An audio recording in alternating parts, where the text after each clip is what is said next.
അയ്യപ്പ പ്രതിഷ്ഠ എന്ന് പറയുന്നത് ഒന്ന് ശബരിമല ഒന്ന് ഇവിടെ മാത്രമേ ഉള്ളൂ. ബാക്കി എല്ലായിടത്തും ശാസ്താ പ്രതിഷ്ഠ. ഇത് അയ്യപ്പൻ പ്രതിഷ്ഠ എന്ന് പറയുന്നത് ഇവിടെ മാത്രം. ഇവിടുത്തെ വിഗ്രഹത്തിന് മാറ്റമുണ്ട്. ഇവിടുത്തെ വിഗ്രഹമാണ് ഒറിജിനൽ എന്ന് പറയുന്നത്. ഇപ്പൊ ഇരിക്കുന്ന വിഗ്രഹം പണ്ട് തിരുവിതാംകൂർ രാജകൊട്ടാരത്തിലുണ്ടെന്നൊരു വിഗ്രഹത്തിന്റെ ഫോട്ടോ കോപ്പി ചെയ്തിട്ട് കൊടുത്തിട്ടാണ് വിഗ്രഹം ഉണ്ടാക്കിയത്. ഇപ്പൊ തൊഴണത് ഒറിജിനൽ അല്ല എന്നാണ് അവിടുത്തെ അമ്മ പറഞ്ഞത്. ഒറിജിനൽ അല്ല. അത് പണ്ട് ഞാൻ 52 ഒരു ശബരിമല ആക്സിഡന്റ് ഉണ്ടായിരുന്നു. തീപിടുത്തം. ഒരു കക്ഷി കയറിയതിനകത്ത് കയറി ആക്രമിക്കുകയും വെട്ടിയൊക്കെ ചെയ്ത അയ്യപ്പന്റെ കൈക്കൊരു വെട്ട് കിട്ടിയായിരുന്നു. വിഗ്രഹം ഉടഞ്ഞു പോയായിരുന്നു. അത് ആ വിഗ്രഹം മാറ്റിയിട്ടാണ് രണ്ടാമത് പണിതത്.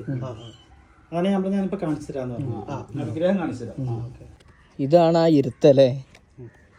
പക്ഷെ സന്നിധാനത്ത് ഇപ്പൊ ഇതല്ല. സന്നിധാനത്ത് 2 കാല പട്ടബന്ധം. ഇത് ഒറ്റക്കുണ്ടത്. ഒറ്റക്കാല പട്ടബന്ധം.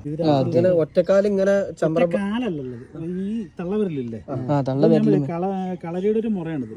ഈ തള്ളവിരല് മാത്രം ഇങ്ങനെ നിലത്ത് മുട്ടത്തുള്ളൂ. എന്നിട്ട് ഈ ഉപ്പൂറ്റി ഈ മൂല വെച്ചാൽ നമ്മുടെ മലദ്വാരം അടഞ്ഞിരിക്കും. ഇത് പിന്നെ ശ്വാസം പിടിച്ചു കഴിഞ്ഞിട്ട് എന്നിട്ടാണ് ഈ ഞാൻ പറഞ്ഞ ഈ എയറിലേക്ക് പൊങ്ങുന്നത്. അതാണ് വീരാസനം എന്ന് പറയുന്നത്. ചാടി അമർന്നിരിക്കുക എന്നാണ് പറഞ്ഞത്. കളരി പഠിക്കുന്നവർക്ക് അറിയാം.